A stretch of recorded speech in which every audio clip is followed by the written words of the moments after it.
limpando o chão, ali com a vassoura e tal, e ele então faz esse gesto aqui, e ela percebe que ele havia feito esse gesto, ela então fala com ele, né, assim, de forma ameaçadora, né? Você está sofrendo alguma coisa? Você está sofrendo alguma coisa? É um vídeo engraçado, um vídeo que obviamente colheu algumas risadas daqueles que assistiram, mas é interessante que violência doméstica não é nada engraçado, né? Existem muitas pessoas que sofrem com esse mal, e através daqueles que elas amam e que supostamente amam essas pessoas também que são alvos, né, dessa violência doméstica. O abuso, a violência generalizada, as palavras que também machucam. A nossa igreja adventista se preocupa com esse contexto, e dessa forma, e como já é notório de todos, a cada ano nós trabalhamos um tema diferente ligado a esse tipo de contexto.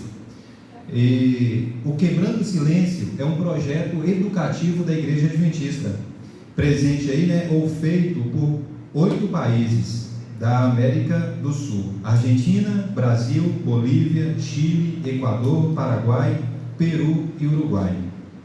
É um efeito de conscientização de nós, e quem sabe, obviamente, nós não sofremos com isso em casa, na melhor das hipóteses, mas nós precisamos aclarear a mente daquelas pessoas que sofrem para que elas possam procurar ajuda, né? E nós podemos ser a ajuda que essa pessoa também precisa. A igreja ela elabora materiais, né, de conscientização. Nós estamos um pouco limitados, porque isso é feito em uma escala muito maior. Por ocasião da pandemia, nós nos isentamos atualmente de fazermos carreatas, né? São feitas carreatas, passeatas, faixas são abertas para que o público possa ser conscientizado, as pessoas que veem a manifestação possam ser conscientizadas acerca disso. Este ano estamos limitados, porém, em todas as igrejas da América do Sul, esse tema está sendo abordado hoje. E o material que nós temos, eu quero, por gentileza, que a Miriam esteja aqui para falar um pouco sobre esse material e como que ele vai ser trabalhado. Por gentileza, Miriam.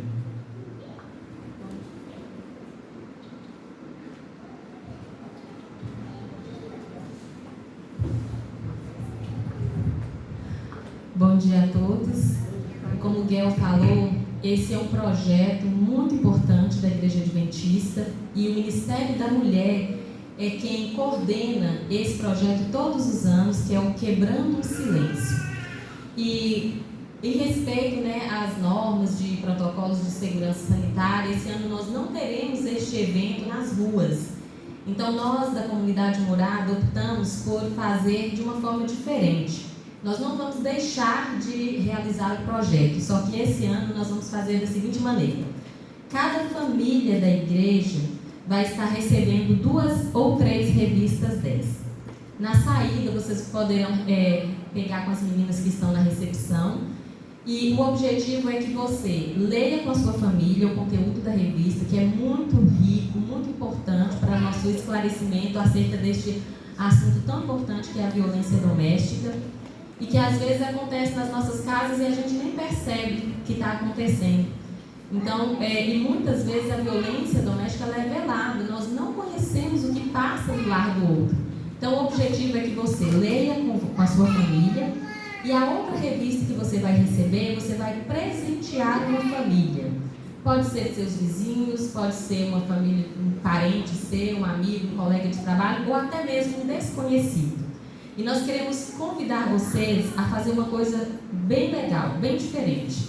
Tudo que nós fazemos na nossa vida, nós precisamos colocar Deus como centro, como nós acabamos de cantar. Então, o nosso desafio é que, antes de você entregar essa revista para alguém, você ore, e de preferência ore com a sua família, e peça a Deus que use o Espírito Santo para direcionar você às pessoas certas, para que este material que foi preparado com tanto carinho chegue nas mãos certas. E Deus certamente vai te mostrar qual é o lar que precisa dessa mensagem agora. Seja você um condutor de esperança para essas famílias. Seja você alguém que vai levar paz e esperança de uma vida melhor no lar de alguma pessoa. Então você vai receber esse material e faça bom uso dele, buscando o direcionamento do Espírito Santo para isso. Então esse é o nosso desafio, espero que todos aceitem e façam o melhor para Deus. Isso, vocês vão receber no final, tá bom? Na saída as revistas estarão ali para que todos possam pegar as suas. Obrigada. Obrigado, Miriam. Bom, como eu disse,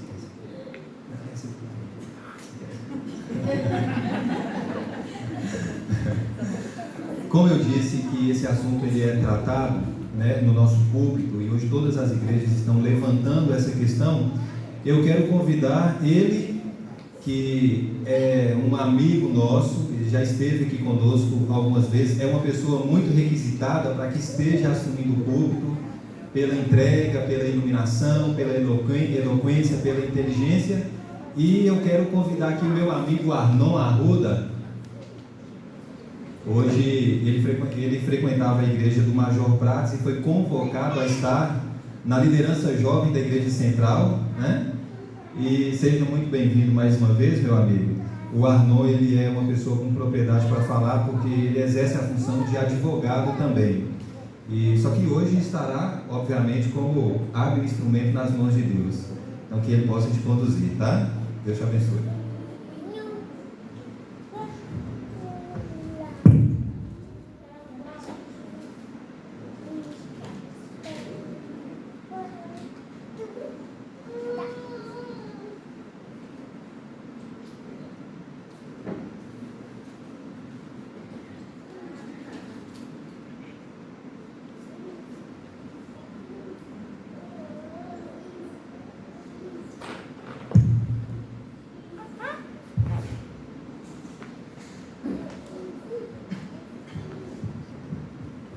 Bom dia a todos. Feliz sábado para cada um de vocês. Antes de mais nada, eu não poderia deixar de agradecer as palavras de Guel, né? Muito obrigado pelos elogios, Guel, que na verdade eu achei que quando ele estava falando dele mesmo, que Guel sim é uma pessoa requisitada, uma pessoa que todos nós gostamos muito de ouvir, não é mesmo? E por isso eu agradeço mais uma vez pelo convite de estar aqui. Estou revendo aqui pessoas amigos, pessoas que eu já conhecia. Me vejo também algumas pessoas novas. Como o Miguel falou, atualmente eu frequento a Igreja Central aqui de Montes Claros, mas é sempre um prazer para todos nós estarmos juntos, em outras igrejas também, conversando, trocando experiências. Eu acho isso muito bom. E sempre que puderem também, quiserem ir à Central, para muitos aqui voltar, né, para a Central, vai ser sempre um prazer, e principalmente lá conosco, na nossa turma jovem. É sempre bom nós termos cada vez mais pessoas conosco, né? Ontem mesmo nós tivemos um pequeno grupo na casa do Flávio, né, da família dele. Foi muito legal, foi muito bom. Nós estamos tentando voltar aos pequenos grupos no ritmo que eram feitos antes. Então, se Deus quiser, tudo vai caminhar bem, vai voltar. E espero ver também todos vocês, não só nos nossos pequenos grupos, mas também na nossa programação. Isso é sempre muito bom. E hoje nós estamos aqui, obviamente agora nesse momento especial, para nós abrirmos a Bíblia, buscarmos um pouco da orientação de Deus, abrir diretamente a palavra dele. E nada melhor do que antes de fazermos isso, nós fecharmos os olhos e pedirmos o direcionamento de Deus. Não é mesmo? Vamos orar. Santo Deus, louvado seja o seu nome. Nós aqui agora estamos pedindo o direcionamento, pedimos a direção e vida do Senhor para nós abrirmos a Bíblia, para nós falarmos um pouco sobre ela, aprendermos sobre a sua palavra. E nós sabemos que a sua palavra para nós é vida, ela é ensino, ela é sabedoria. Então, por favor, Senhor, fale por nós. Nós pedimos agora, oramos em nome de Jesus. Amém. Meus queridos, Miguel me convidou aqui há quase 2 ou 3 semanas para nós estarmos juntos aqui hoje. E quando ele mencionou que seria um sábado inicialmente dedicado ao tema do quebrando em silêncio, eu fiquei muito satisfeito, porque é um assunto muito importante para nós tratarmos também como igreja. Eu acho que é algo que tem que ficar bem claro para nós, e muitas vezes não fica, até por ser um traço da nossa cultura, é entender que esse ambiente da igreja, de contato com os irmãos, ele é muito mais do que um ambiente para nós fazermos discussões teológicas abstratas. O cristianismo é muito mais do que vir aqui e discutir sobre assuntos em abstrato, é sobre a nossa vida. E muitas vezes a gente perde um pouco essa noção. Então, vir aqui à igreja hoje para falar, por exemplo, sobre quebrando o silêncio, é falar sobre uma das formas de nós fazermos a diferença na vida dos outros. Não tem nada mais cristão que isso. Jesus, quando esteve aqui na terra, ele foi alguém por excelência que fez a diferença na vida dos outros. E eu me lembro, no ano de 2018, na época eu ainda frequentava a igreja do bairro do Major, foi feita também uma grande programação do Quebrando o Silêncio, lá no distrito de Adão Colares, pertencente à cidade de Botumirim. E foram ali pessoas de diversas áreas, dentre as quais eu também estava, e nós fomos lá, passaram um dia fazendo uma programação, no sábado pela manhã na igreja, no sábado à tarde nós fizemos uma programação aberta à sociedade, nós tivemos pessoas da área da saúde, dos mais diversos ramos ali da área da saúde, eu também estava ali para dar orientação jurídica, entre outros profissionais, e também tínhamos oradores do dia para também fazer mensagens. E sei que pode parecer, talvez, se Deus quiser, assim espero, que seja algo distante da nossa realidade, ter uma vida familiar conturbada e até com a presença de abusos. Saibam vocês que isso infelizmente não é raro, não. Isso infelizmente não é raro. Eu pude ver também lá, naquele distrito, por meio ali daquelas pessoas, eu ali não conhecia ninguém, não fazia a menor ideia de quem era, eu estava ali sentado numa cadeira, num lugar mais afastado, dando orientação para as pessoas que chegavam. Chegavam pessoas aí de tudo que é tipo, contando cada relato, assim, que muitas vezes a gente nem imagina, e de pessoas até de vivência dentro da igreja. E fica um grande alerta para a gente. Não é só porque está vindo aqui na igreja que está isento de acontecer um problema como esse. E pessoas vinham e relatavam coisas no arco da velha, para poder falar a verdade. Isso me fez ligar uma luz amarela, né? De enxergar que o problema de ter uma vida familiar conturbada, querendo ou não, ele é um problema que é super democrático. Ele atinge qualquer pessoa, de qualquer classe social, de qualquer vivência familiar. Então, mais do que nunca, nós devemos ter um olhar muito atento a isso. E nós encontramos, antes de mais nada, vamos dizer assim, né? Uma mensagem de Deus nesse sentido, aqui, na Bíblia. Então, como o Guilherme mesmo falou, eu sou advogado, então, na minha atuação profissional, também acabo me deparando com casos como esse, que infelizmente, como eu disse, não são raros, mas um número que é alarmante, né? Eu acredito que todos saibam que ele é muito divulgado, em termos de abuso sexual contra mulheres. No Brasil, as estatísticas mostram que a cada 11 minutos, pelo menos uma mulher sofre um abuso. A cada 11 minutos. Ou seja, só nesse período que nós estaremos aqui, durante esse culto, do começo ao fim, diversas mulheres serão vítimas de abuso sexual. Isso apenas no Brasil. Não sei os números ao redor do planeta. Estou falando apenas de Brasil. Isso é um assunto muito preocupante. Muito preocupante. E o mais interessante é que quando nós vamos à Bíblia, nós também encontramos relatos disso. A Bíblia, a palavra de Deus, ela não tenta jogar a verdade para debaixo do tapete, muito pelo contrário, expõe aquilo que tem que ser exposto, e nos relata também casos disso. Eu acredito que todos nós conhecemos aqui, por exemplo, o relato lá do abuso envolvendo Tamar, filha de Davi, pelo seu próprio irmão, Amnon. Isso está relatado na própria Bíblia, foi o quê? Um estupro. Um estupro. O que aconteceu? Interessante que até mesmo as reações após a ocorrência desse estupro praticado por Amnon contra Tamar, que era sua irmã, parte de pai, ainda nos mostram que, mesmo assim, nessa situação, Amnon ainda, pelo menos a princípio, não sofreu consequências, nem mesmo de Absalão, que era o irmão direto de pai e de mãe dela, nem mesmo de Davi, a princípio. Ou seja, nos mostra que esse é um problema que ele é, infelizmente, não vem de hoje. E por isso nós vamos aqui voltar um pouco para a Bíblia, para nós vermos o que a gente pode aprender não apenas sobre isso, mas também, principalmente, sobre como nós podemos ser para as pessoas.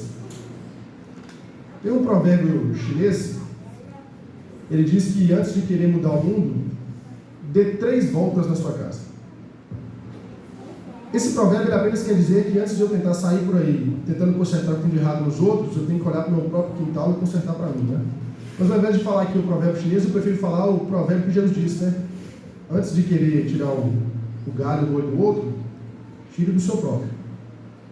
Ou seja, Nós aqui, para começarmos agora a querer fazer diferença na vida dos outros, nós temos que começar fazendo diferença nas nossas vidas.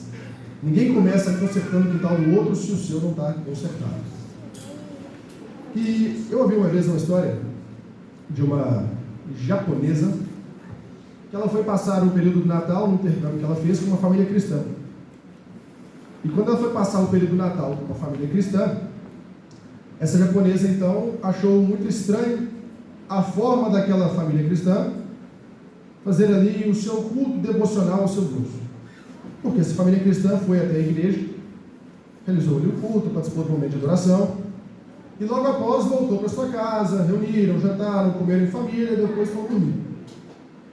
Essa japonesa achou uma coisa estranha. Ela começou ali com a família que estava hospedando. Ela falou: olha, que estranho. O quê?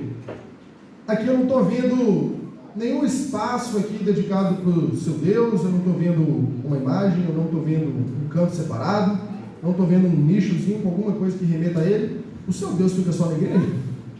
Perguntou para ela. Ela achou super estranho isso.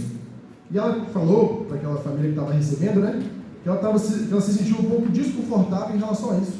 Entrar numa casa que não tivesse ali nenhuma representação daquele Deus que a família então cultuava. Só que então a família como um todo explicou para ela a imagem que nós temos de Deus, que é um Deus infinito, que não cabe em nenhum recipiente, quanto mais numa imagem ou em qualquer objeto que seja. Que ele extrapola isso. E aí aquela japonesa começou a falar, começou a entender essa ideia. Ela começou a contar então sobre, muito embora ela estivesse achando estranho aquela cultura, né, daquela família cristã, ela começou a contar que infelizmente ela, dentro da própria casa, ela não se sentia tão em casa assim quanto deveria. E a partir daí as conversas foram caminhando, e nos mostram então para um cenário que infelizmente também mostrava como um cenário de uma vida familiar muito conturbada. Muito conturbada. Como a gente pode ver aqui, seja no Japão, Brasil, Estados Unidos ou qualquer outro país da face dessa terra, passar por uma vida familiar conturbada pode atingir todo mundo. Só que o que nós, como cristãos, devemos ficar atentos a isso? O que tem a ver a gente, como está aqui na igreja hoje, no sábado pela manhã, abrindo a Bíblia para poder falar de uma situação como essa? Como eu comecei falando para todos vocês, meus irmãos, falar sobre Jesus, falar sobre Deus, ser cristão para outras pessoas é muito mais do que falar sobre ideias, conceitos teológicos que sejam meramente abstratos. Muito mais do que falar para alguém que existe um santuário no céu, por exemplo, que Jesus nesse exato momento está sendo o nosso sumo sacerdote, fazendo expiação final pelos pecados. Nós temos que também ter a noção de que nós devemos ser Jesus para todo mundo, em toda circunstância, inclusive para intervir numa situação, por exemplo, de abusos familiares. Isso é ser cristão. E foi isso que Jesus fazia aqui na terra. E nós, como cristãos, que significa em última análise imitadores de Cristo, devemos também seguir esse exemplo. Peço que vocês agora me acompanhem na leitura da Bíblia. Vamos ler o que está lá no livro, na segunda carta de Pedro, no capítulo 3. Segunda carta de Pedro, capítulo 3.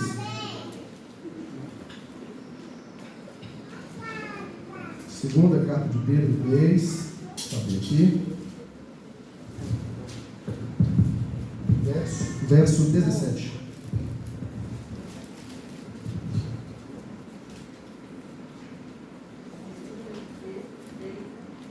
Deixa eu ver.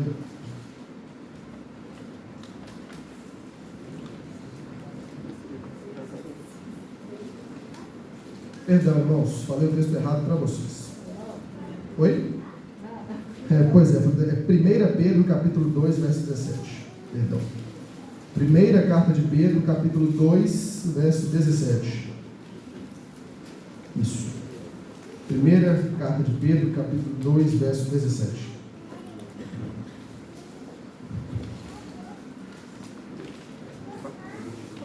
Primeira Pedro 2, 17. Todos acharam? Vamos lá então. A minha tradução aqui diz o seguinte: 1 Pedro capítulo 2, verso 17. Tratem a todos com devido respeito. Amem os irmãos, temam a Deus e honrem o rei. Meus irmãos, por que eu peguei aqui esse verso bem simples, bem curto e bem direto para a gente poder conversar? Quando Deus criou esse mundo, criou o ser humano, criou a humanidade, Deus planejou um mundo perfeito. Um mundo em que todos nós pudéssemos viver aqui sem as mazelas do pecado, sem os problemas, as imperfeições, sem a desordem que existe, sem morte, sem doenças, sem pandemias. E tudo que Deus criou para nós aqui era perfeito. E logo após a entrada do pecado, o pecado faz essa ruptura entre nós e Deus, nos coloca então numa situação de natural degradação de tudo. E é tudo mesmo. Por que eu estou falando aqui, frisando que é tudo? Após a entrada do pecado no mundo, e nós inaugurarmos essa realidade que todos nós vivemos, muitas vezes nós temos que voltar para Deus para aprender coisas que são básicas.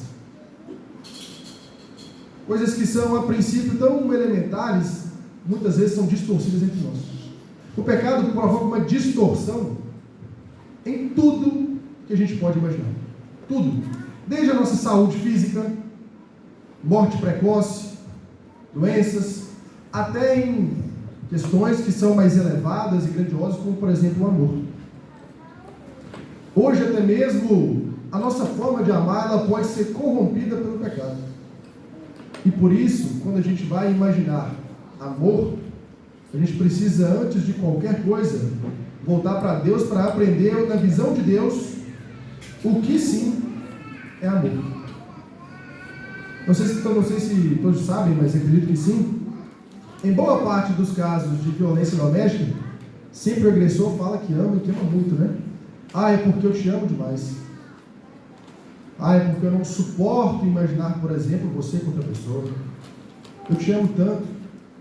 Sempre a justificativa inicial para agressões é amor. Ou de pais para filhos, não, eu faço isso porque eu te amo.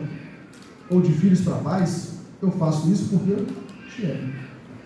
Mas muito embora possa revestir inicialmente de um cinismo, existe por trás uma realidade preocupante, que é a realidade de que muitas vezes nossa forma genuína de amar pode estar sendo objeto de corrupção, como qualquer outro aspecto da nossa vida. Tudo que é bom criado por Deus pode ser corrompido pelo pecado. Sexualidade, coisa boa criada por Deus, pode ser corrompida pelo pecado. Amizades, amor também. Por que eu fiz questão de ler este verso aqui? Nós vamos ler também outros, porque nós devemos aprender de Deus o que é o amor. E o amor, frequentemente, ele está ligado na Bíblia, por exemplo, a perdão. A nossa casa, o nosso ambiente familiar, com nosso marido, esposa, filhos, irmãos, pais, tem que ser um ambiente de puro amor e um ambiente também de perdão, de acolhimento, de consolo. Porque se eu não consigo ter isso na minha casa, eu muito provavelmente não vou conseguir ter isso com as pessoas. Ontem no pequeno grupo lá nos jovens da Igreja Central, a oradora da noite, né, estava comentando com a gente, ela é educadora também, sobre como muitas vezes falhas de caráter que um adulto tem são resultados de uma educação deformada que recebeu dos pais. Então, se nós quisermos ser pessoas que façam a diferença para os outros em qualquer situação, nós devemos primeiro cuidar da nossa casa, para que a nossa casa reflita assim um ambiente plenamente saudável, voltado para Deus, para que com isso a gente faça a diferença para os outros. Pedro, uma vez, né, conversando com Jesus, a gente sabe muito bem dessa história, tentando ganhar pontos com Jesus, ele perguntou: e aí, mestre, até quantas vezes eu tenho que perdoar alguém, né? Até 3 vezes? Todo mundo sabe. Jesus usou uma ilustração ali, né, nesses 70 vezes 7. Por quê? O que eu estou querendo dizer com isso? Perdão, ele tem que ser ilimitado. Basta nós observarmos a nossa relação com Deus para a gente tentar ver se o nosso perdão com os outros tem que ter uma cota, né? Porque se nós somarmos a quantidade de vezes que a gente pede perdão a Deus por um pecado, por um erro qualquer, eu acho que nós vamos até mesmo perder a conta, né? Só que não bastasse isso, é importante nós voltarmos para Deus e ver como que a manifestação do amor de Deus, não só com as suas criaturas, mas principalmente Jesus aqui na terra com as pessoas. Aquele exemplo maravilhoso que nós temos, da mulher que foi pega em adultério e levaram para ser apedrejada por Jesus. Olha a forma magistral como Jesus lidou com aquela situação. Sem ser opressor com aquela mulher e sem também negar o fato de que aquilo ali era um erro. Agiu da forma certa. Escrevendo ali na areia, né, os pecados de todo mundo que estava ali, para mostrar que não tinha ninguém ali santo para poder apontar o dedo para ninguém. E disse: quem não tem pecado, atira a primeira pedra. Todo mundo saiu, afinal de contas era um bando de hipócritas que estavam ali querendo testar Jesus. E obviamente ele virou para aquela mulher: e onde estão os seus acusadores? Eu também não te condeno. Mas ele disse: vai e faz o quê? Não pega mais. Jesus compactuou com o erro? Não. Só que ele percebeu ali que aquela mulher já estava absolutamente arrependida disso, tinha percebido a gravidade do erro que ela tinha cometido, estava ali sofrendo as consequências daquilo. Ele sabia que não precisava apontar o dedo para ninguém, não. E olha que lição valiosa para a gente aqui hoje como igreja. Nós como igreja, nós temos uma estrutura, a estrutura eclesiástica, a comissão da igreja. Então nós temos ali toda uma estrutura que muitas vezes ela é usada para poder, ela é utilizada para poder, por exemplo, admoestar algum irmão, alguma pessoa, e com certa razão. Só que até mesmo na hora de fazer isso, a gente precisa ter muito cuidado. Porque está diante de alguém que está ali machucado pelo pecado, e simplesmente apontar o dedo, você está empurrando a pessoa para o buraco ainda mais, não? Ou seja, não tem nada de cristão nisso que muitas vezes a gente faz. As fofocas, as conversas, muitas vezes apontando o dedo para a cara da pessoa. Só que toda vez que a gente faz isso, a gente, nessa situação que aconteceu com Jesus, a gente está deixando de estar do lado de Jesus para estar do lado daqueles hipócritas que estavam ali apontando o dedo para a mulher. Ou seja, meus irmãos, o que nós devemos aprender com isso aqui? Hoje aqui, agosto de 2021, na Igreja do Morada, infelizmente problemas familiares persistem. Assim como aquele que eu estava dizendo anteriormente, sobre a filha de Davi, Tamar, que foi estuprada pelo próprio irmão, situações como essa acontecem e podem acontecer dentro da própria igreja. E talvez dentro da própria família. E a gente não pode fechar os olhos para isso como uma realidade, não. Porque se a gente tenta jogar um problema para debaixo do tapete, a única coisa que acontece é que esse problema vai cada vez mais persistir e talvez até piorar. A gente tem que ficar como igreja atentos a isso, ligados, principalmente aqueles que já são pais, com seus filhos, conversar, ter diálogo, tentar entender, ver a realidade, porque isso acontece muito. E eu falo também por experiência profissional. Situações como essa que chegam até mim são inúmeras. Aquele dia que eu estava lá em Adão Colares, participando do mesmo Quebrando em Silêncio, as que chegaram também foram várias, como eu disse para vocês, várias até mesmo do ambiente da igreja. Do ambiente da igreja. E aquela história que em briga de marido e mulher, ninguém mete a colher, mete sim, a depender do ponto, né? Porque se nós nos calarmos diante de agressões, diante de abusos, diante disso, nós como cristãos estamos sendo convenientes com isso, né? Estamos sendo complacentes com isso. É nossa missão, nossa obrigação ficar atentos a isso. Se Jesus nos chamou para fazer a diferença na vida das pessoas, fazer a diferença engloba muito mais do que levar um estudo bíblico, reunir algumas vezes e apresentar o que a Bíblia diz sobre o assunto. Fazer a diferença como Jesus fez é fazer a diferença mesmo. É estar presente, ser presente, é fazer a diferença. Jesus, quando encontrava com alguém, ele fazia muito mais do que ensinar. Alimentava, cuidava, ouvia, curava. E muitas vezes curar pode ser curar o emocional com uma conversa, com uma compreensão, com aceitação. Coisas que às vezes pode fazer falta para alguém. E por isso, nós hoje como cristãos, temos que ficar atentos a isso. Para a gente representar muito bem essa figura que a gente diz representar, né? Que cristão significa isso. Eu convido vocês agora para irem à Bíblia de novo, lá no livro de Efésios, Vamos ler aqui em Efésios.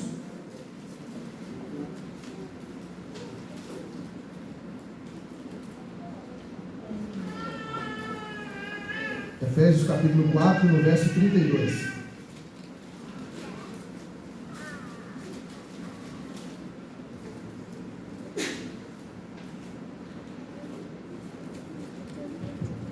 Efésios capítulo 4, verso 32. Todos acharam, né? Vamos ler. Sejam bondosos e compassivos uns com os outros, perdoando-se mutuamente, assim como Deus os perdoou em Cristo. Meus irmãos, também, esse é mais um texto para nos mostrar que nós, uns com os outros, nossa relação na igreja, mas com a sociedade, com a família, com todo mundo, nós temos a responsabilidade de sermos compassivos, bondosos, amorosos, mas principalmente perdoadores. Nós temos a ideia hipócrita, muitas vezes, na verdade, de querermos de Deus o perdão ilimitado, como Ele graciosamente nos oferece, mas com os outros, esse perdão é bem limitado e bem restrito, né? E nós, como cristãos, acredite, nós somos observados o tempo todo, em qualquer situação. Eu nunca esqueço um caso engraçado, que Léo, nosso amigo do Major, estou falando o nome porque ele conta isso para todo mundo. Ele disse que uma vez ele foi fazer a revisão no carro dele, né? Aí ele chegou na concessionária, deixou lá o carro para fazer a revisão, um caso bem simples, mas mostra isso muito bem. E quando ele sentou lá para poder fazer a revisão do carro, né, na correria e tudo, aí esperando o carro ficar pronto, ele virou para o lado, viu a garrafinha de café e começou a colocar. Aí quando colocando, aí passou o funcionário: ué, você não é adventista? Aí disse que ele parou na hora que ele nem tinha atinado o que ele estava fazendo. Como eu disse, só falei não, porque ele faz questão de contar para todo mundo. Aí ele parou e falou: irmão, não sabia onde é que eu ia enfiar minha cara. Aí, isso aqui serve para observar o que é muito simples, até engraçado, mas nós que levantamos a bandeira de ser cristãos, nós somos observados o tempo todo. E se nós não damos um estudo bíblico para alguém, a nossa forma de agir, de comportar, nossa forma de ser, é a mensagem do cristianismo que a gente leva. E é uma responsabilidade, né? Porque aquilo que a gente fala, a gente escolhe muito bem as palavras, né? Para estar aqui a gente planeja, programa, escolhe bem, quando vai conversar com alguém a gente escolhe, mas nosso comportamento muitas vezes é o que a gente tem de mais natural, né? Principalmente nas situações da vida em que a gente não para refletir sobre muita coisa. Às vezes eu imagino que no trabalho de cada um aqui a gente talvez não tenha muito tempo, né? Que é algo escasso hoje. Então muitas vezes a gente é como a gente essencialmente é, em tudo. A gente não para tentar aparentar ser alguém diferente. E isso é uma responsabilidade grande, mas também é, assim espero para nós, um motivo de felicidade, porque nosso comportamento pode aproximar alguém de Deus, mas também pode afastar. Então nós, como cristãos, somos observados o tempo todo. Aquilo que para os outros ninguém repara, em nós se repara. A régua que vai nos medir, ela é muito mais rígida do que a régua que vai medir outra pessoa. E isso é uma missão que a gente tem. Jesus delegou a missão para todos nós de participar, ter a honra de participar dessa pregação do Evangelho, né? E a pregação do Evangelho é muito mais do que dar o estudo bíblico. A pregação do Evangelho é expor esse Evangelho para o mundo inteiro com tudo que a gente pode, inclusive com dinheiro para financiar a pregação nos locais. É a pregação do Evangelho. Seja pela TV no tempo, qualquer coisa que seja, envio de pessoas, tudo isso é levar o Evangelho a outras pessoas. O Evangelho, em última análise, nada mais é do que o amor. O amor que nós temos que, por Deus, que levar para as pessoas. Assim, quando eu comecei a conhecer a igreja, quando eu comecei a estudar a Bíblia, eu ficava fascinado por assuntos de profecias, assuntos que eu julgava mais interessantes, como entender sobre santuários, sobre doutrinas que são mais abstratas. Mas com o passar do tempo eu fui percebendo que nada é mais urgente e importante na Bíblia do que falar de amor. E assim como na Bíblia nada é mais importante ou talvez urgente, Se a gente olhar aqui para a realidade de cada um ao nosso lado, a gente vai ver que nada é mais urgente do que falar de amor. Até para gente que não sofre abuso sexual, psicológico, ou que a vida familiar vai bem, falar de amor é muito urgente. O Brasil é o país do mundo que tem mais pessoas ansiosas. Cerca de quase 20 milhões de pessoas no Brasil, quase 10% da população sofre de ansiedade, sofre de crise, depressão, problemas emocionais. Isso afeta muita gente. E o que cura isso? Apenas respeito, tolerância? Não, o que cura isso muitas vezes é amor. Obviamente com o devido cuidado médico quando necessário, afinal de contas são doenças. O que cura isso muitas vezes é amor. E se nós queremos ser cristãos, nós devemos ser amor. Como está na Bíblia, né? Nisso vocês vão conhecer quem são os meus discípulos, se amarem uns aos outros. Então é impossível cada um de nós sermos cristãos se a gente não tiver amor pelas pessoas. E amor não significa apenas dizer palavras belas, palavras respeitosas. Amor é ação. Por isso que não dá para acreditar quando alguém diz que ama e, por exemplo, bate na mulher. Alguém diz que ama e não cuida dos pais. Pais dizem que amam e são agressores com os filhos. Não dá para acreditar. Amor é ação, amor é prática. É difícil a gente, pelo nosso próprio modo de ser aqui, né, nós ocidentais, a gente costuma diferenciar muito teoria e prática, né, mas na Bíblia, teoria e prática estão juntas. Quando Paulo fala que fé sem obras é morta, eu falo para vocês que fé, que amor, sem atitude direta de amor, não é amor. É meramente palavra, é a aparência de amor. O amor de Deus fez ele deixar o céu, passar por tudo aqui, como 100% humano, podendo falhar, mas optou por fazer. E por quê? Amor. O amor de Deus foi prático, foi direto. E nós aqui hoje temos a realidade que infelizmente cerca cada um de nós, queira Deus que não seja nas nossas casas, mas abuso acontece. Até mesmo abusos sexuais de crianças, adolescentes, jovens, mulheres adultas, ou talvez homens também sejam vítimas de qualquer tipo de agressão em casa, filhos, pais que muitas vezes criaram seus filhos a vida inteira e quando precisaram não tiveram. Tudo isso pode acontecer. Nós estamos num mundo de pecado. E como eu disse para vocês, até a nossa forma de amar pode ser corrompida pelo pecado, assim como qualquer outra coisa da vida. Então, nós hoje aqui queremos ser cristãos, todos nós, sem exceção, amém por isso? Vamos voltar para Deus para que a gente possa, por meio dele, ser o amor na vida das pessoas.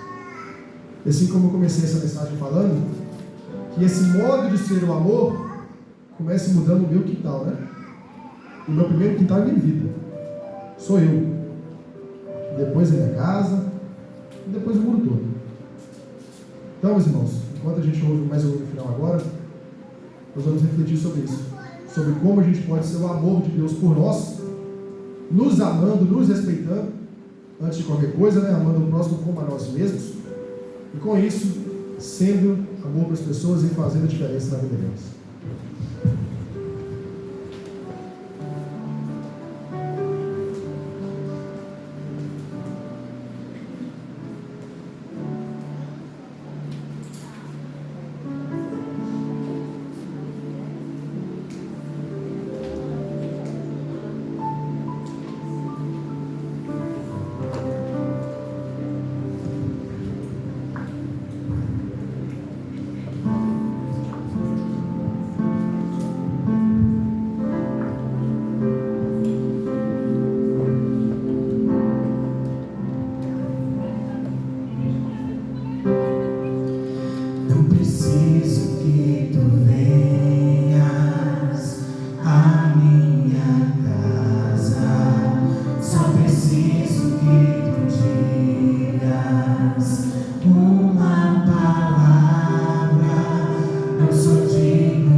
Vamos orar?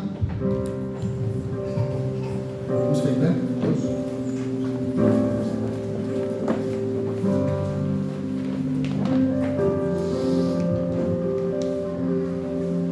Senhor Deus, louvado seja o seu nome, que a sua vontade seja feita sempre, principalmente nas nossas vidas. Nós aqui mais uma vez na igreja, abrindo a Bíblia, pedimos aqui humildemente, Senhor, a sua proteção sobre nós, principalmente a proteção do pecado. E aqui, Senhor, queremos nos colocar à disposição do Senhor para fazer a sua vontade sempre, para que com isso a gente possa transformar as nossas vidas e também colaborar com a transformação da vida de todas as pessoas com quem a gente queira conviver, Senhor. Obrigado pelo privilégio de tomar parte ativa na pregação do Evangelho. Pedimos ao Senhor que nos ajude a fazermos isso, principalmente por nossa conduta, mas também por palavras ou qualquer outro meio que venha à nossa mão. Obrigado por tudo, nós oramos em nome de Jesus. Amém.